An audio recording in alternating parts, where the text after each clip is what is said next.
हमने आपको प्रॉमिस किया था कि हम अपना सारा काम खुद करेंगे। सबने अपने कपड़े वॉश किए हैं। बस नूनी ने नहीं किया। मुझे कपड़े धोने की क्या जरूरत है? हाँ?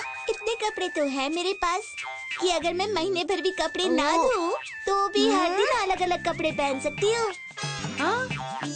ओह, तो तुम आज राजा विद्याधर की बेटी राजकुमारी चित्रलेखा की तरह बात कर रही हो। वाह चिरू, लगता है आजकल किताबें बहुत पढ़ रहे हो। हाँ अम्मा, 2-3 दिन आप नहीं थी और कहानियों के बगैर मैं कैसे रह पाता, इसलिए मैंने आपके कहानियों की किताब पढ़ी। मगर हमने तो उस राजकुमारी के बारे में कभी सुना ही नहीं। अब ये तो कहानी सुनकर ही पता चलेगा। तो कहानी यूँ है कि राजा विद्याधर और महारानी केतकी दोनों बहुत परेशान रहते थे, बहुत ज्यादा। कैसी कहानी सुना रहे हो? अम्मा प्लीज, हमें ये कहानी आपसे सुननी है, प्लीज। अच्छा ठीक है, सुनाती हूँ। ये it's story time with Sudha अम्मा।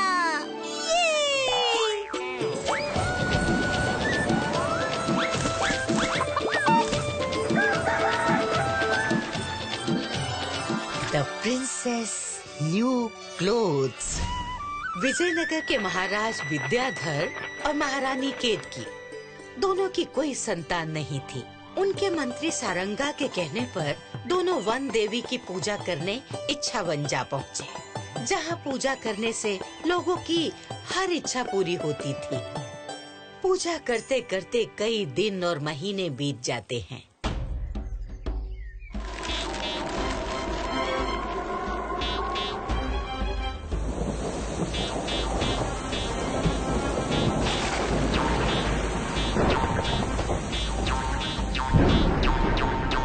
आखिरकार दोनों की प्रार्थना से वन की देवी प्रसन्न हो जाती है।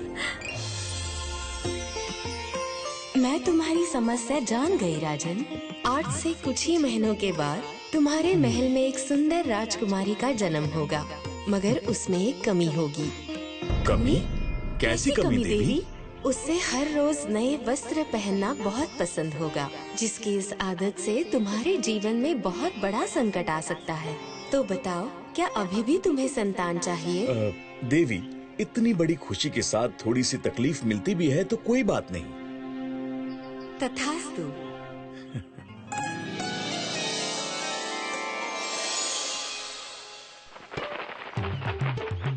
देवी के आशीर्वाद के अनुसार कुछ दिन के बाद ही राजमहल में किलकारी गूंजी।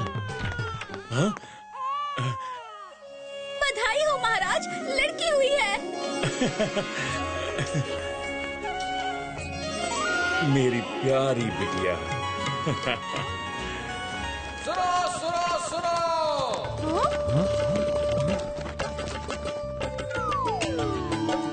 जैसे ही ये खबर राज्य में फैली, पूरा राज्य राजा की खुशी में दिवाली की तरह जगमगा उठा।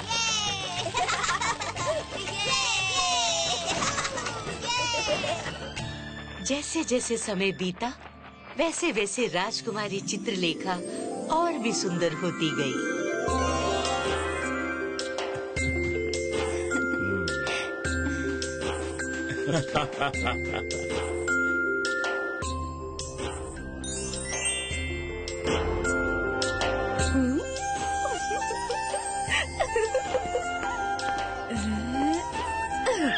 इसको सर पर रखे रहने से आपका सर दुख गया होगा। थोड़ी देरी से मैं पहन लेती हूँ। जी राजकुमारी जी, अति सुंदर।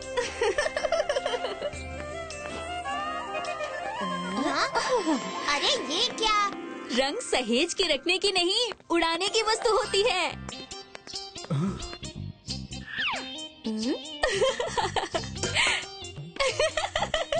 अच्छे लग रहे हो। मेरा आज का विशेष वस्त्र कहाँ है? ये रहा राजकुमारी जी। हाँ? ये क्या? राजकुमारी चित्रलेखा ऐसा साधारण वस्त्र पहनेगी? मेरे कहने के बाद भी आपने इस पर हीरे नहीं लगाए। और इसमें सुनहरे फूलों की कारीगरी कहाँ है? माफ कीजिएगा राजकुमारी जी, हम मंत्री जी के पास गए थे मगर हमें आवश्यक वस्तुएं नहीं मिली। कुछ समय के लिए आप इनमें से कोई वस्त्र पहन लीजिए। राजकुमारी चित्रलेखा जो एक बार वस्त्र पहन लेती है उसे दोबारा हाथ तक नहीं लगाती, और आप पहनने की बात कर रही हैं। राजकुमारी के रत्नों से जड़ित कपड़े बढ़ते गए और राजकोष खाली होता गया।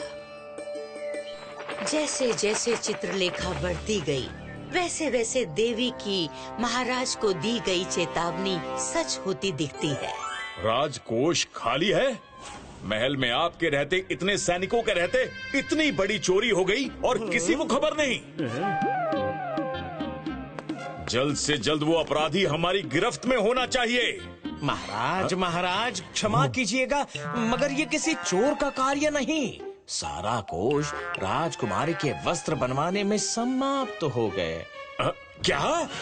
वस्त्र बनवाने में? जी महाराज, ये राज्य के लिए बहुत बड़ी संकट की घड़ी है। मैंने आपको सूचना देने की कोशिश भी की, मगर आप हर बार यही कहकर सुनने से इनकार कर देते कि राजकुमारी को जो चाहिए दे दिया जाए। तो गलत क्या कहा? शांत राजकुमारी, इस तरह बात नहीं करते। ये मत भूलो कि हमें तुम्हारे साथ साथ हमारी प्रजा का भी ध्यान रखना पड़ता है।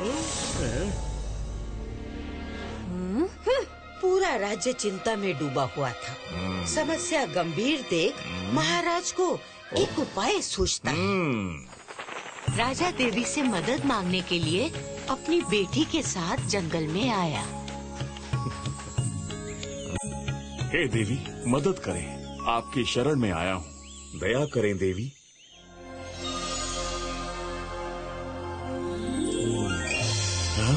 मुझे तुम्हारे आने का कारण ज्ञात है राजन। मैंने तुम्हें चेतावनी दी थी, मगर तब तुम नहीं माने। क्षमा देवी, अभी हमारे साथ साथ हमारा पूरा राज्य संकट में आ गया है। आप ही हैं जो हमारी मदद कर सकती हैं। ठीक है, तुम्हारी सहायता में मैं बस इतना कर सकती हूँ कि मैं हर रोज राजकुमारी के लिए अलग अलग वस्त्र भेज सकती हूँ। क्या? सच में? धन्यवाद देवी। लेकिन ध्यान रहे राजकुमारी, इसकी भी एक शर्त है। जिस दिन भी तुमने किसी से मेरे दिए गए वस्त्र बदले, उस दिन सब खत्म हो जाएगा। ऐसा कभी नहीं होगा देवी। तथास्तु।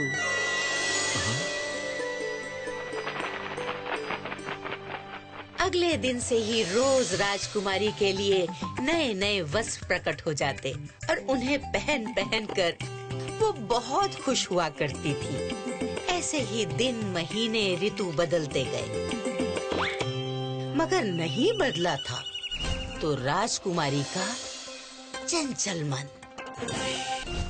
राजकुमारी कुछ समय देवी के वस्त्रों को पहनने के बाद उनसे बोर होने लगी और समय के साथ साथ देवी से किया गया अपना वादा भी भूल गई।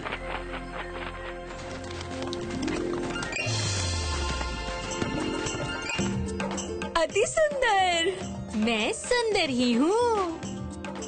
कौन है ये सुंदरी? हाँ, कोई भी हो, मगर राजकुमारी से सुंदर नहीं हो सकती। पर मुझे क्या?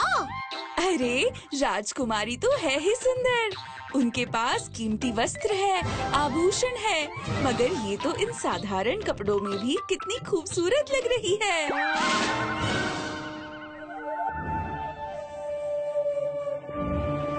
मैंने दिव्य कपड़े पहने हैं, देवी के दिए हुए आभूषण भी पहने हैं, फिर ये इतनी सुंदर कैसे दिख सकती है? लगता है इसके वस्त्र में ही कोई बात है, और धरती के सबसे सुंदर वस्त्र सिर्फ मेरे पास होंगे। अरे जरा सुनो। अरे राजकुमारी यहाँ? हाँ? प्रणाम राजकुमारी जी। देखो, मुझे आगे मेले में जाना है और अगर वहाँ के लोगों ने मुझे पहचान लिया तो गड़बड़ हो जाएगी। इसलिए मेरे इन वस्त्रों के बदले में तुम अपनी साड़ी मुझे दे सकती हो क्या? मेरी साड़ी? कहीं आप मजाक तो नहीं कर रही? बिल्कुल नहीं। ठीक है।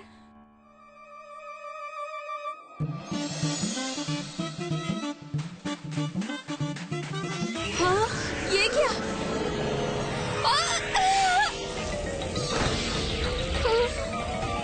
ये मैं कहाँ आ गई? हाँ? मेरी चेतावनी के बाद भी तुमने मेरे दिए गए वस्त्रों को किसी और से बदल के मेरी आज्ञा का अनादर किया है। इसके लिए तुम्हें दंड अवश्य मिलेगा। ये मुझसे क्या पाप हो गया? मुझे माफ कर दीजिए देवी। यहाँ आज्ञा न मानने की कोई माफी नहीं। तुम्हें तात्काल इस लोक को छोड़कर जाना होगा। हाँ? नहीं, नहीं, ऐसा मत कीजिए देवी।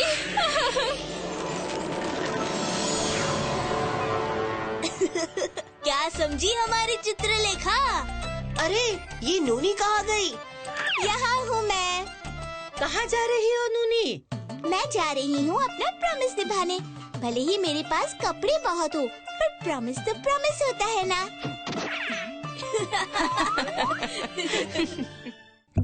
If you like this video, subscribe to our channel Murthy Media.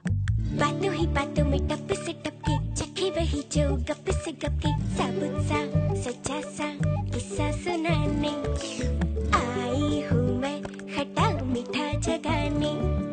चुलबुल सी बच्ची मैं हूँ दादी नानी, चुलबुल सी बच्ची मैं हूँ दादी नानी।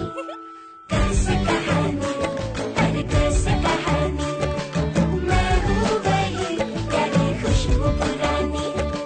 चुटकी सी बातों में बड़का सच बोलूंगी, झोंका बन आऊंगी, एक खिड़की खोलूंगी, उंगली पकड़ के संग संग चलूंगी, खूब खूब अंधेरों में टिम टिम जलूंगी, आंगन की मिट्टी में सोंधी सुहानी।